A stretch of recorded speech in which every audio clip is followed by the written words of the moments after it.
तो आदाब, नमस्कार, गुड इवनिंग, सत श्री अकाल। एक बार फिर आप तमाम लोगों का स्वागत है क्राइम तक की कहानी के इस एपिसोड में। उम्मीद है पूरी फैमिली अच्छी होगी। इस दुनिया में बदला लेने की बहुत सारी कहानियां आपने सुनी होंगी। ऐसी ऐसी कहानियां बदला लेने की जिससे सुनकर यकीन नहीं होता है। और एक इंसान की फितरत है, बहुत सारे ऐसे लोग हैं हमारे इस समाज में, हमारे बीच में, जो बदले को बड़ी ईमानदारी से निभाते हैं। लेकिन बदले की आज की जो कहानी है वो एक अजीब कहानी है। ये कहानी सरहद पार से है, पाकिस्तान से है। लेकिन इस कहानी को सुनाऊं उससे पहले एक छोटी सी कहानी याद आ गई मुझे इसी पाकिस्तान की, क्योंकि कहीं ना कहीं ये दो दुल्हनों की दास्तान है। तो वो आपको पहले बताता हूँ। बात 2017 की है। पाकिस्तान में एक जगह है, नॉर्थ ईस्ट इलाके में पाकिस्तान के, मुजफ्फरगढ़। वहाँ एक लड़की रहती थी, 21 साल की। उसका नाम था आसिया बीबी। आसिया बीबी को शाहिद नाम के एक लड़के से मोहब्बत थी। दोनों पड़ोस में रहते थे। लेकिन आसिया के घर वाले शाहिद और आसिया के रिश्ते को मंजूरी देने से मना कर रहे थे। कई वजह होंगी। घर वालों ने आसिया की मर्जी के खिलाफ आसिया की शादी कहीं और तय कर दी। आसिया लगातार मना करती रही, कहती रही कि वो नहीं करेगी शादी, अपने पसंद से करेगी। लेकिन घर वाले बहुत सख्त थे। आसिया की एक नहीं सुनी और उसकी शादी किसी और से कर दी। आसिया ने शादी से पहले धमकी दी थी कि वो ये शादी ज़्यादा दिन निभाएगी नहीं और वो जिससे प्यार करती है यानी शाहिद से, उसी से शादी करेगी। घर वालों को लगा थोड़े दिन में ये मोहब्बत का बुखार उतर जाएगा। उन्होंने आसिया की शादी कर दी। लेकिन आसिया अपनी बात पर अडिग रही। शादी के बाद भी उसने अपने शौहर को अपनाया नहीं। इसके बाद कुछ दिन बीते और उसने शाहिद से संपर्क किया और उससे कहा कि मैं इसके साथ रह नहीं सकती, मुझे छुटकारा दिलाने का तरीका बताओ ताकि हम दोनों शादी कर सकें। तलाक वो लेना चाहती थी। तलाक ससुराल वाले, उसके पति दे नहीं रहे थे। घर वाले भी तलाक के ख़िलाफ़ थे। आखिर में शाहिद ने उसको एक रास्ता सुझाया। उसने उसको जहर दिया और उस जहर को दूध में मिला कर दिया और कहा कि ये अपने शौहर को पिला देना। आसिया वो जहर से भरी दूध घर ले जाती है और अपने शौहर को देती है। शौहर दूध पीने से मना कर देता है। आसिया को लगता है कि उसका ये प्लान जो है वो नाकाम हो गया। वो दूध को वहीं रख देती है, उस गिलास को, और छोड़ देती है। थोड़ी देर के बाद वो भूल जाती है। इतने में उसकी सास आती है आसिया की। दूध वाला गिलास वो अपने साथ ले जाती है किचन में। इत्तेफाक से उस दिन घर में अड़ोस पड़ोस के जो रिश्तेदार थे, उनके करीबी, वो लोग घर में आए हुए थे। कुल 27 लोग घर में मौजूद थे। आसिया बीबी की सास ने लस्सी बनाई। इत्तेफाक से उसे दूध कम पड़ा और उसने देखा कि इस गिलास में दूध है। उसने पिया नहीं है, उसके बेटे ने। उसने वो दूध भी उस लस्सी में डाल दिया। इसके बाद उसने 27 लोगों को लस्सी पिला दी। थोड़ी देर के बाद लस्सी पीते ही सारे लोग लगभग मुंह से झाग आने लगा, बेहोश होने लगे।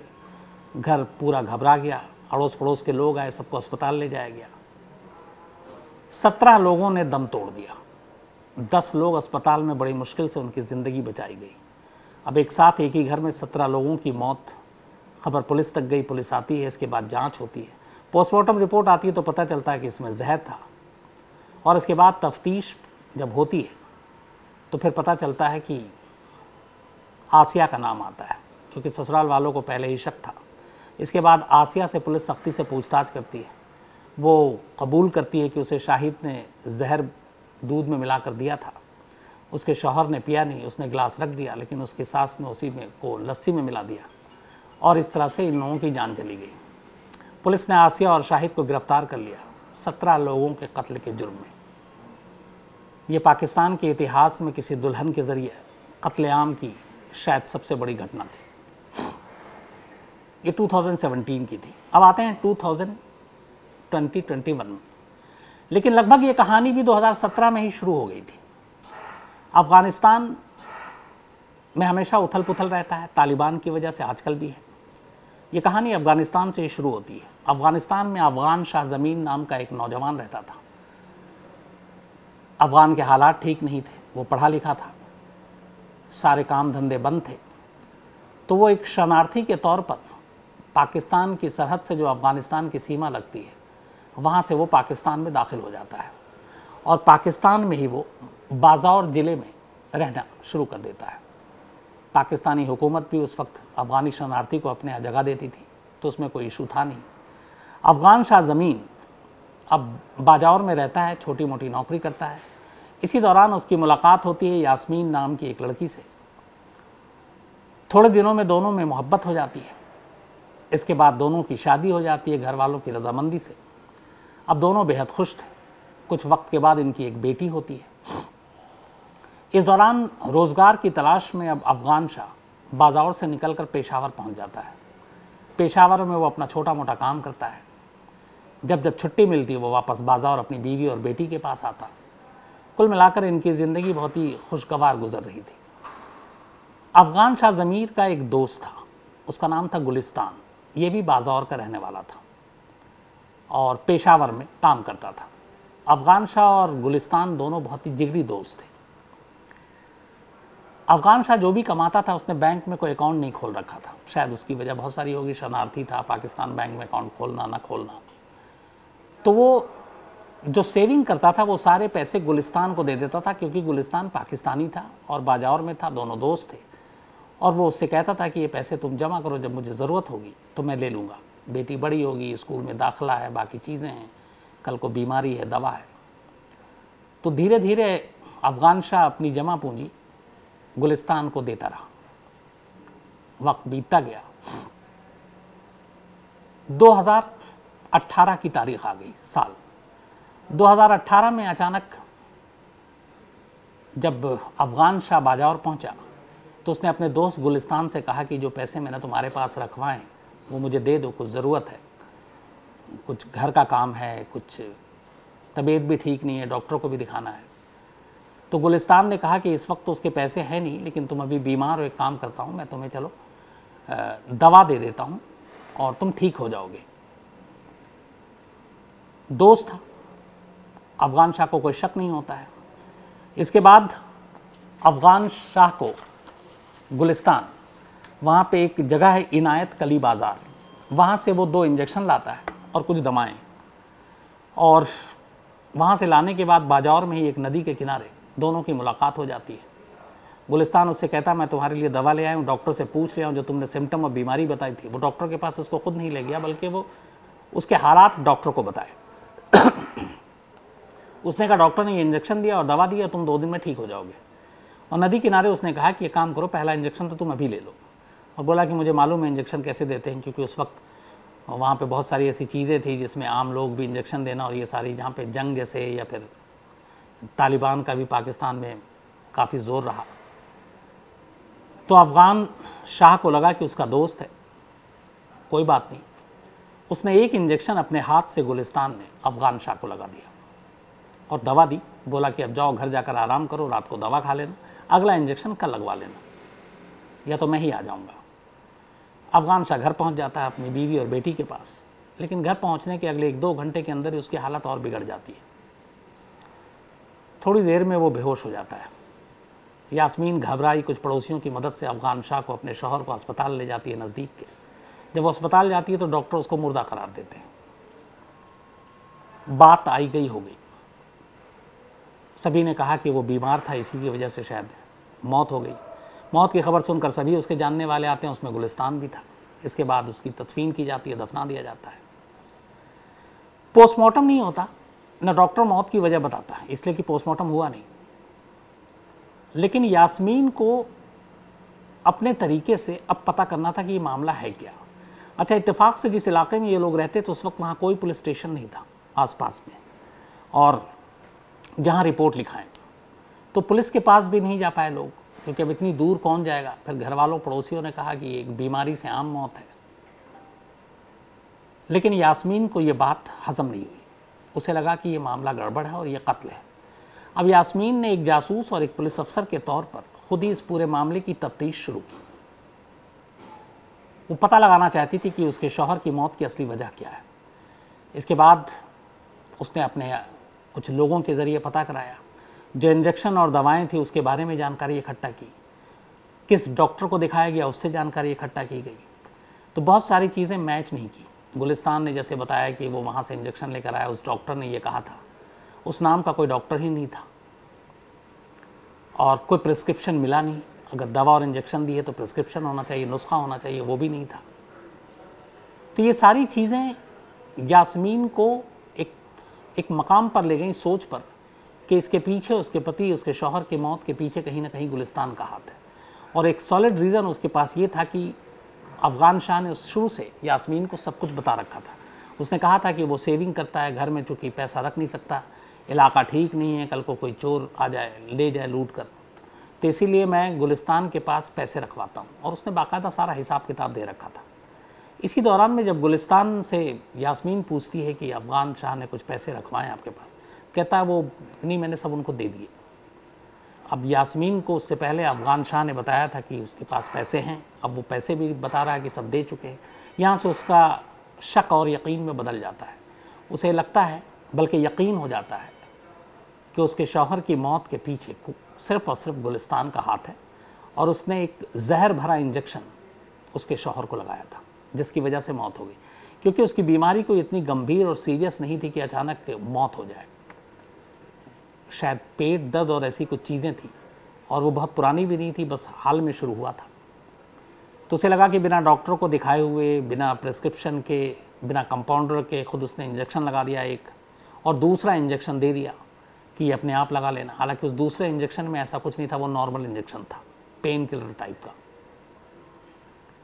तो पुलिस स्टेशन भी नहीं था, रिपोर्ट भी नहीं लिखा, ये अपनी तरफ से तफ्तीश की, और आखिरकार यास्मीन को ये यकीन हो गया कि अफ़गान शाह की मौत कुदरती नहीं थी, बल्कि ये कत्ल था, और कत्ल उसके अपने दोस्त ने किया था।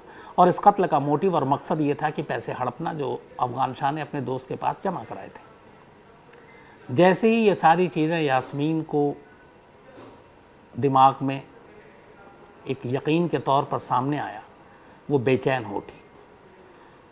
वो अपने शौहर से बहुत प्यार करती थी, अपनी बेटी से भी बहुत प्यार करती थी। उसे लगा कि वक्त से पहले उसके शौहर को उसके दोस्त ने छीन लिया, अब वो उससे बदला लेना चाहती है। कैसे ले? 6 महीने तक वो तमाम तरीके सोचने लगी कि गुलिस्तान से कैसे बदला लिया जाए। पहले सोचा कि उसे बर्बाद कर दे फाइनेंशली, फिर सोचा कि उसके घर पे डाका डलवा दे, सारे पैसे हड़प ले ताकि वो सड़क पर आ जाए। लेकिन खुद ही वो आइडिया बनाती और खुद ही उस आइडिया को ड्रॉप कर देती, और किसी नतीजे पर नहीं पहुंची। धीरे धीरे वक्त बीतता रहा। अगले 6 महीने उसने और भी कई तरीके से सोचा, वो भी काम नहीं आया। इसी दौरान एक दिन अचानक उसे एक आइडिया आया। उसने कहा कि वो गुलिस्तान से शादी करेगी। अच्छा, अब तक इसको विधवा हुए वे करीब 1.5 साल हो चुके थे यास्मीन को। यास्मीन की एक बेटी थी, लेकिन उधर दिक्कत ये थी कि गुलिस्तान भी शादीशुदा था और उसका एक बेटा था। अब ऐसे में वो दूसरी शादी कैसे करे?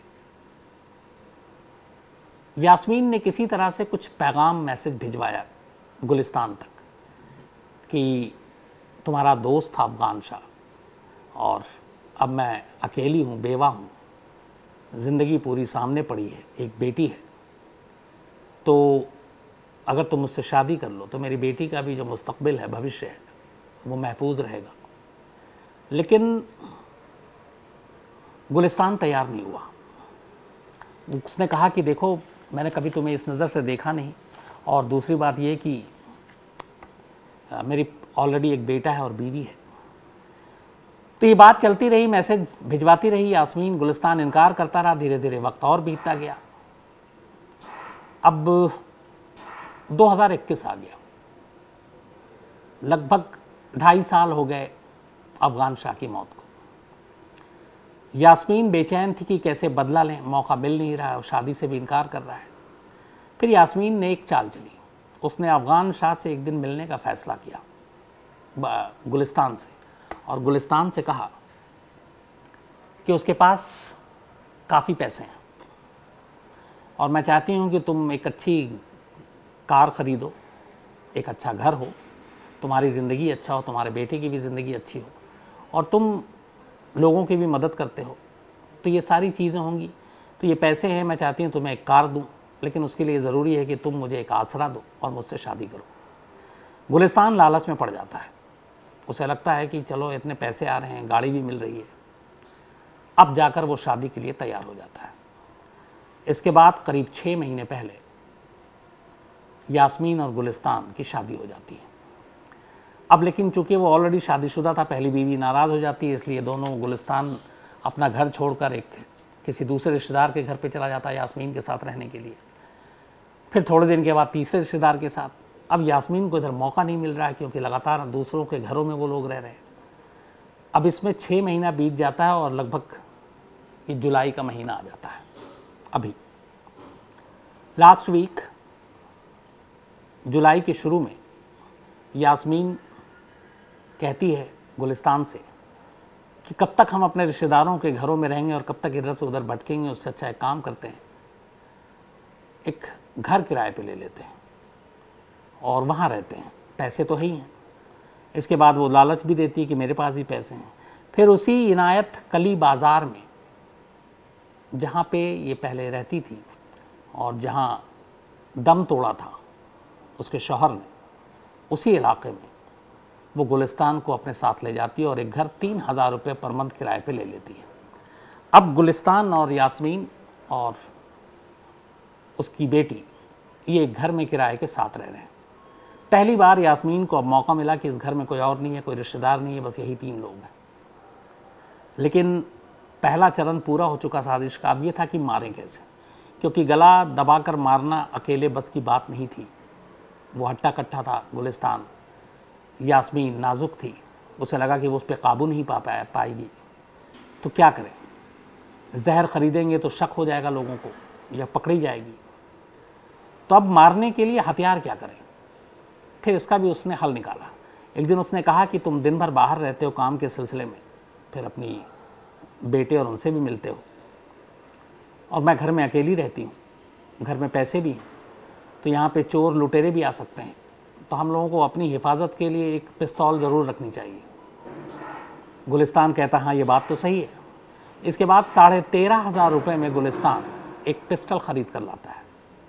मतलब यास्मीन कत्ल का हथियार भी उसी के हाथों से ख़रीदवाती है। तो अब पिस्टल भी आ गया 13,500 रुपये में। उसने यास्मीन ने कहा दिखाओ ये कैसे चलता है, बाकायदा गुलिस्तान से ही सब कुछ पूछा। उसने कहा कभी अगर मैं घर में अकेली फंस गई, बेटी है, कोई आ गया, तो अपनी हिफाजत के लिए इसको कैसे चलाएंगे? तो गुलिस्तान ने उसे बताया कि इसमें ऐसे गोलियां भरते हैं, इसको ऐसे ट्रिगर दबाते हैं। वो सब कुछ सीख गई। पिछले हफ्ते पहली बार अब यास्मीन को एक मौका मिलता है। उसने तय कर लिया था कि आज की रात ही वो गुलिस्तान से अपना इंतकाम लेगी, अपने शौहर के मौत का बदला लेगी। वो रात को जागी रहती है, गुलिस्तान सो जाता है। रात करीब 1 बजे वो उठती है बिस्तर से, दूसरे कमरे में जाती है जहाँ एक संदूक में वो पिस्टल रखा था। वो पिस्टल निकालती है, गोली भरती है, वापस कमरे में आती है, नींद में बेसुध गुलिस्तान की तरफ देखती है और ट्रिगर दबा देती है, लेकिन गोली नहीं चलती। वो 2-3 बार लगातार बेतहाशा पागल की तरह ट्रिगर दबा रही है, गोली चल नहीं रही है। अब वो घबरा जाती है, परेशान हो जाती है। इसके बाद वो वापस दूसरे कमरे में जाती है, फिर देखती है कि इसमें दिक्कत क्या है। फिर वो चैम्बर खोलती है, गोली चेक करती है, दोबारा गोली डालती है, फिर से वापस कमरे में आती है। अब भी गुलिस्तान सो रहा है बेसुध। इसके बाद वो बिल्कुल उसके करीब जाती है, सिरहाने जाती है और उसके सर के बिल्कुल पास पिस्टल की नाल रखकर ट्रिगर दबा देती है। इस बार गोली चल जाती है। पहली ही गोली में गुलिस्तान का काम हो चुका था, लेकिन यास्मीन नहीं रुकती। इसके बाद वो दूसरी गोली चलाती है उसके सीने पर। गुलिस्तान दम तोड़ देता है। यास्मीन उसे देखती है, उसकी नफ्स टटोलती है, दूसरे कमरे में वापस जाती है, संदूक में वापस पिस्टल रखती है, बाकी की गोलियां बाहर निकालती है और उसी बिस्तर पर आकर बैठ जाती है। ये सब कुछ हुआ था रात करीब 1 से 1:30 के दरमियान, और 1 से 1:30 के दरमियान उसी बिस्तर पर बैठकर वो लगातार अब अपने उस शौहर को देख रही है जिससे सिर्फ अपने पहले शौहर के कत्ल का बदला लेने के लिए उसने शादी की थी और 3 साल इंतज़ार किया था। और इस 3 साल के इंतज़ार के बाद आखिरकार उसका इंतकाम पूरा हुआ था। वो पूरी रात बिस्तर पर बैठी रही और इसके बाद सुबह जैसे ही सूरज की किरणें आई, वो दरवाज़ा खोलती और चीखती है कि मेरे शौहर को किसी चोर डाकू ने गोली मार दी। पड़ोसी उसकी आवाज़ सुनते हैं, पड़ोसी घर के अंदर आते हैं। इसके बाद देखते हैं खून से लथपथ लाश पड़ी हुई है गुलिस्तान की। पुलिस को फ़ोन किया जाता है। 3 साल पहले जब अफ़गान शाह की मौत हुई थी तब उस इलाके में कोई पुलिस स्टेशन नहीं था। लेकिन 3 साल के अंदर वहाँ एक नया पुलिस स्टेशन खुल चुका था। खबर सुनकर पुलिस की टीम वहाँ पहुँचती है। उस वक्त वहाँ इंस्पेक्टर थे इनायत अली, वो आते हैं, सारी तफ्तीश होती है, लेकिन उन्हें शक होता है क्योंकि अड़ोस पड़ोस के कुछ लोग देर रात तक जागे हुए थे, उन्होंने किसी को आते देखा ना जाते देखा। फिर भी वो तफ्तीश जारी रखते हैं। 2-4 दिन बीत जाता है। इस दौरान में पुलिस को पुरानी कहानी भी पता चलती है कि कैसे यास्मीन की शादी हुई थी अफगान शाह से, कैसे उसकी मौत हुई। पड़ोसियों से ये भी पता चला कि यास्मीन हमेशा अपने पति, अपने शौहर की मौत के लिए गुलिस्तान को ही जिम्मेदार मानती थी। तो पुलिस का माथा ठनका कि जिसे वो अपने शौहर का कातिल मानती थी, उससे उसने शादी क्यों की। इसके बाद धीरे धीरे छानबीन के बाद आखिरकार पुलिस को तलाशी में संदूक से वो पिस्टल मिल गई जिससे गोली चली थी। उस पिस्टल से चली गोली और जो खोखे बरामद हुए उसको टेस्ट के लिए भेजा गया। फॉरेंसिक रिपोर्ट आई, गोली मैच कर गया। इसका मतलब था कि गोली घर के अंदर ही चलाई और घर के अंदर से जो चलाने वाला था वो घर का ही था। अब पुलिस ने यास्मीन से सख्ती से पूछताछ की। बहुत ज़्यादा सख्ती करने की ज़रूरत ही नहीं पड़ी। यास्मीन ने एलानिया ये एक्सेप्ट किया कि हाँ, मैंने ही गुलिस्तान को मारा है क्योंकि मुझे अपने शौहर की मौत का बदला लेना था और अपने शौहर के कत्ल का बदला लेने के लिए ही मैंने गुलिस्तान से शादी की। 3 साल इसकी मौत का इंतज़ार किया। आज मेरा इंतज़ार और इंतकाम दोनों पूरा हुआ। इसके बाद यास्मीन को जेल भेज दिया गया। उस इलाके के आधे लोग यास्मीन को कातिल के तौर पर देखते हैं, बाजावर ज़िले में पाकिस्तान के। आधे लोग उसके साथ हमदर्दी रखते हैं कि इसने किस तरीके से 3 साल तक अपने दुश्मन से बदला लेने का इंतज़ार किया, उसके साथ शादी की, उसके साथ सोई, उसके साथ रही और फिर अपने हाथों से उसे मौत के घाट उतार दिया। तो ये थी कहानी सरहद पार पाकिस्तान से एक अजीब बदले की, जिसमें एक औरत सिर्फ इसलिए शादी करती है क्योंकि उसे अपने पति के कत्ल का बदला लेना था। तो आज कहानी में इतना ही। कल संडे है, उम्मीद यही है कि आप लोगों का भी संडे अच्छे से गुजरे, कोई बड़ा क्राइम ना हो ताकि हम लोगों की भी छुट्टी हो। मंडे आपसे मुलाकात होगी किसी नई कहानी के साथ। तब तक अपना ख्याल रखिएगा। Thank you very much.